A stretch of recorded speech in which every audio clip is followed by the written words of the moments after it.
This episode of Living Corporate is brought to you by Blind. Blind is a trusted community of more than 5 million verified professionals. On Blind, professionals connect and have honest discussions about salaries and what it's really like to work at or interview with a company. You can also join your private company channel to have a candid and safe conversation with your coworkers about what's really going on. And because it's anonymous, you can be honest and trust what you read. Check out teamblind.com to get the latest insights and the answers to your workplace questions.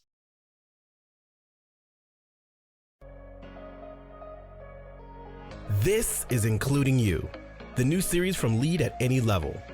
Including You features stories from chief diversity officers and other executives who are creating inclusive cultures in their organizations. Our goal is to show what's working in companies just like yours, to give you the tools you need to keep pushing for progress in your own workplace. We want to create belonging and opportunity for everyone, including you. And now here's your host, Amy C. Waninger.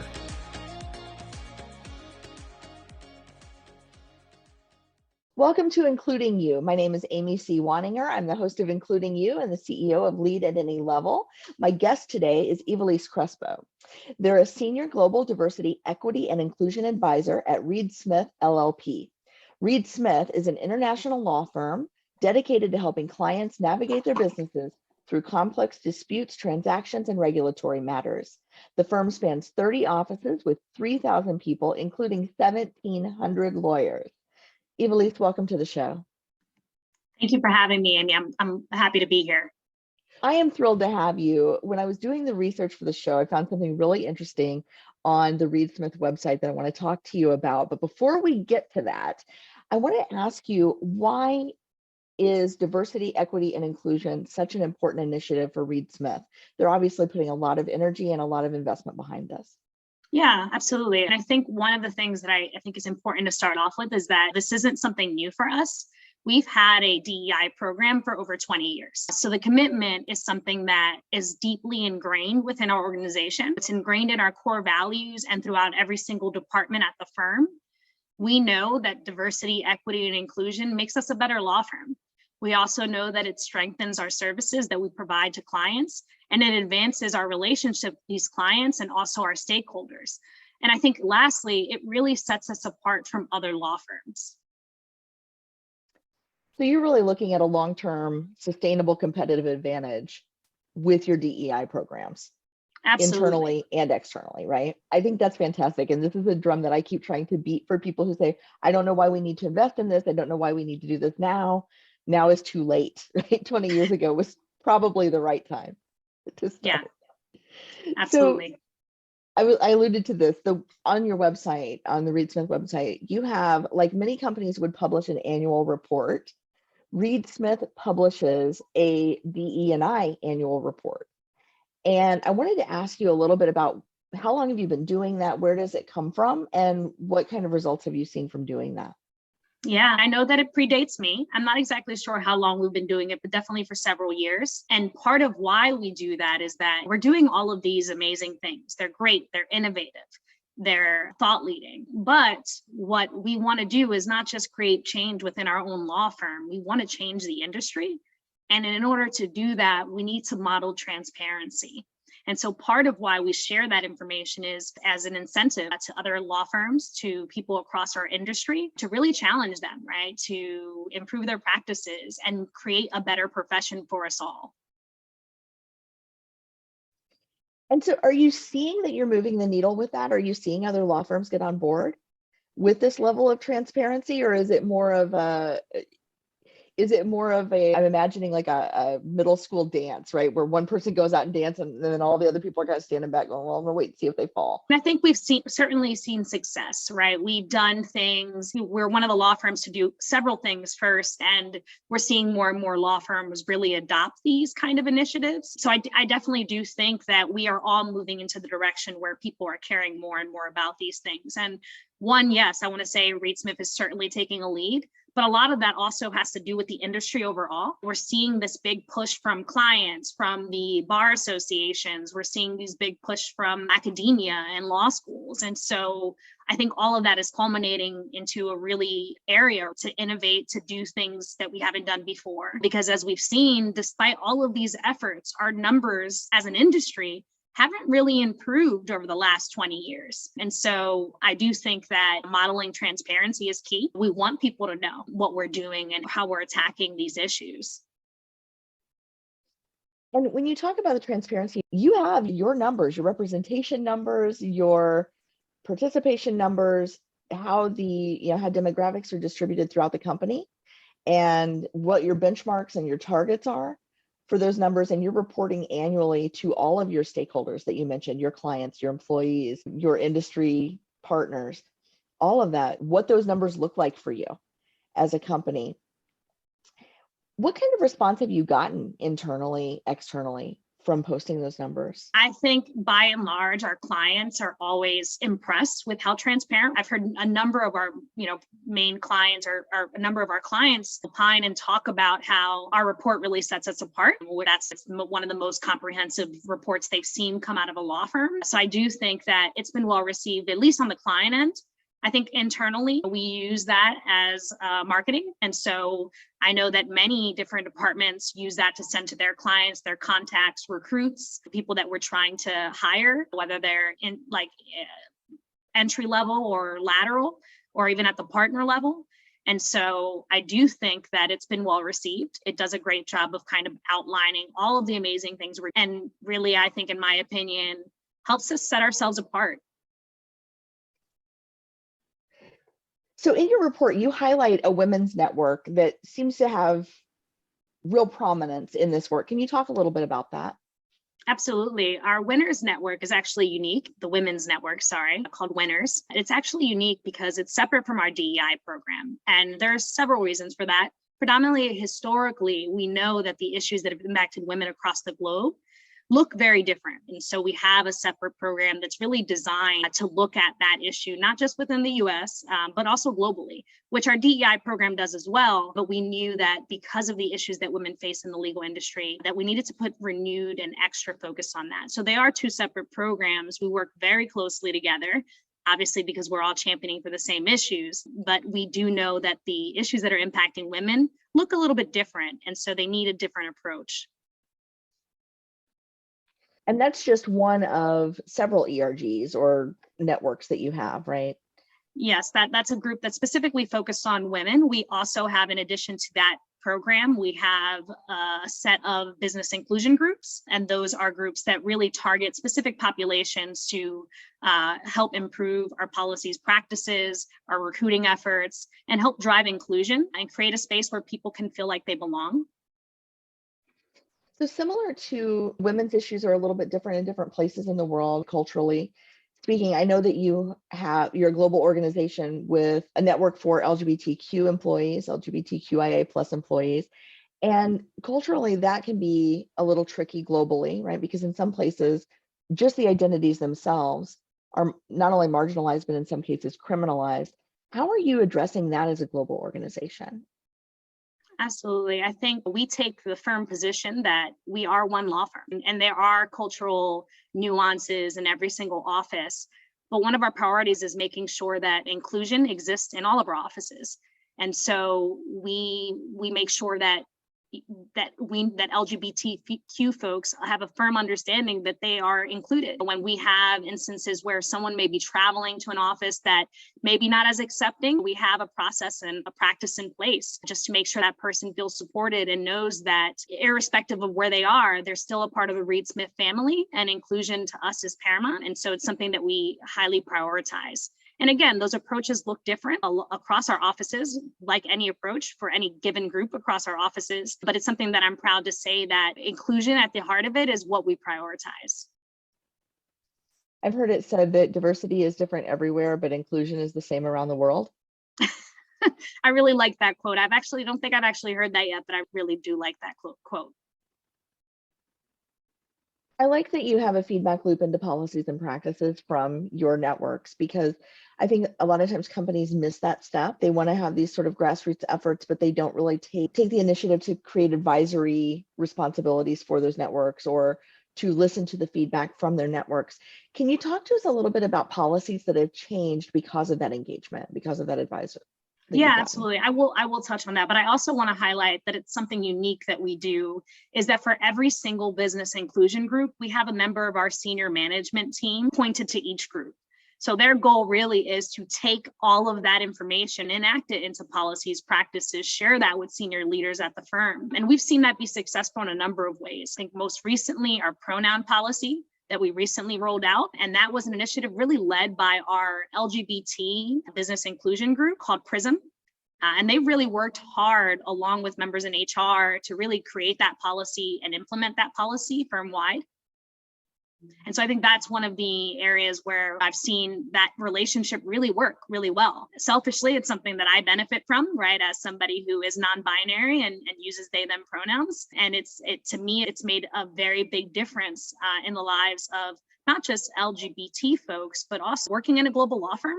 Being able to identify pronouns is something that we're seeing a lot of people benefiting from, not just people of the LGBT community. You know, this is one of those policies or one of these initiatives that I think people overlook or they discount because they say it's too niche. And it's a lot like when you have disability inclusion or accessibility. It's not just the people that are targeted by those policies or that are most vocally advocating for those policies that benefit from them. And so I remember working on global teams where I didn't know who I was talking to or who was going to be in a meeting because I wasn't familiar with the naming conventions or the gendered conventions of naming in different cultures in different countries, or for people who don't have the luxury of the visual cues, right? Maybe they use screen readers to network with people, or they're using screen readers on LinkedIn. They may not know who they're talking to or what the person's pronouns are just by sight. And then of course, we don't know just by sight what someone's pronouns might be anyway. And so it's just a good reminder that these policies or these initiatives don't just benefit the strongest advocates, they really benefit everyone and make it a lot easier to do business with anyone. Absolutely. And I think that's why I like to use that example, because the benefit has been felt across the firm, across different demographics. And I'm sure it helps too for you, for other members of the LGBTQ community to feel seen and valued, right, by your firm. It's not that you've just been swept aside. It's not that I hate the word tolerance or tolerated. You're not tolerated. We don't just let you be here out of the goodness of our hearts. We really value your contributions and really value who you are as a whole person. Can you talk a little bit about that and what that means? Yeah, absolutely. I think that's very true, is that at Reed Smith, it's certainly for me, I hold many different identities that in one way or another are marginalized and have been historically excluded from various spaces. And I certainly feel valued, seen, heard, and like I have a chance to be successful right at Reed Smith. And I think that that's really a testament to how we value diversity. We recognize that within every single person, there are multiple identities going on, and all of those identities converge to create the people that we're working with. Impacts values, impacts how we approach issues, how we tackle client matters. And so I think we have really learned the value of, and it's something that shows in all of our practices, from how we prioritize staffing client matters to how we prioritize the allocation of work, which is something that we're working on now. And I'm very proud of that because I think it's something that really does set us apart. Yeah, you mentioned that you are working on this allocation of work and how you assign that. Can you talk a little bit more about that, about what's next and what's still left to do for Reed Smith? Yeah, absolutely. We're hiring new people. So I think that's the first step, is recognizing that we need to really put some resources to this. And the reason we're doing that is not like Reed Smith is alone in this work allocation journey. This is an issue that is impacting many law firms and many legal departments. And we know from research in the industry that this is one of the barriers that prevents people of color, people with disabilities, LGBTQ folks, women, from really advancing within the profession. And so it's something that I think many different pockets within the industry are really working hard to address. And we're no different, right? We realize that internally we need some expertise here. So we're bringing in some new folks. We're designing a new program. We're revamping our policy and practices around how that's done, all with an eye to make the process more inclusive, to remove those barriers that we know exist, and to make that process more equitable and fair, right, for everyone involved. Because we know, right, when we start making those changes to make the process more fair, inevitably every single person benefits. And when you talk about work allocation within the law firm, are you talking about who gets the high profile projects, who gets the client facing work versus the back office stuff? Is that the kind of work allocation you're talking about? Yeah, we're talking about access to those quality assignments, access to assignments that are going to give people client face time. Those are things that are incredibly important, right? As well as like work allocation and credit allocation. Who's getting credit for those matters that we're bringing in? And those are also things that we're looking at, because we know there's a lot of bias that goes into that as well. And so in addition to the types of work people are working on, we're looking at the types of credit people get for the work that they're working. That's an important point, because I don't know what the case is at Reed Smith, but I've heard from other law firms that unless you're a partner, you don't necessarily get credit for bringing in revenue generating work. And that exacerbates the pay disparities that exist for historically excluded and historically marginalized people. But it also drives away people that might otherwise be eligible for promotion or eligible for career pathing within a company or within a firm, because it takes so long to recoup the expense of your education or to feel like you're really being valued by the firm. So I'm wondering, is that part of it as well? Absolutely. And I also think a lot of it has to do with bias, affinity bias. So it's not just differences in tenure, it's also counteracting what we know happens in every organization, which is that people tend to give work and credit differently depending on who the people that they're giving that work and credit to are. So some people have more access to opportunities simply because of things like affinity bias, which makes sense. We tend to gravitate and trust people who are like us. And that, impacts a lot of opportunities in the workplace. And so thinking about a more equitable way to give out those assignments is also something that is incredibly important, because we know that if we leave it up to even the best intentioned of folks, we might still be susceptible to bias. So creating a more equitable process, one that mitigates bias, is something that is a top priority for us. Yeah, and it does two things. It makes it equitable for the people that need getting those opportunities. I guess three things. It gives guidance to the people who want to do the right thing but don't know how. But good policies also don't leave bad actors a place to hide. And Absolutely. It's really easy to find people who have malicious intent or who are trying to skirt the responsibility of doing the right thing.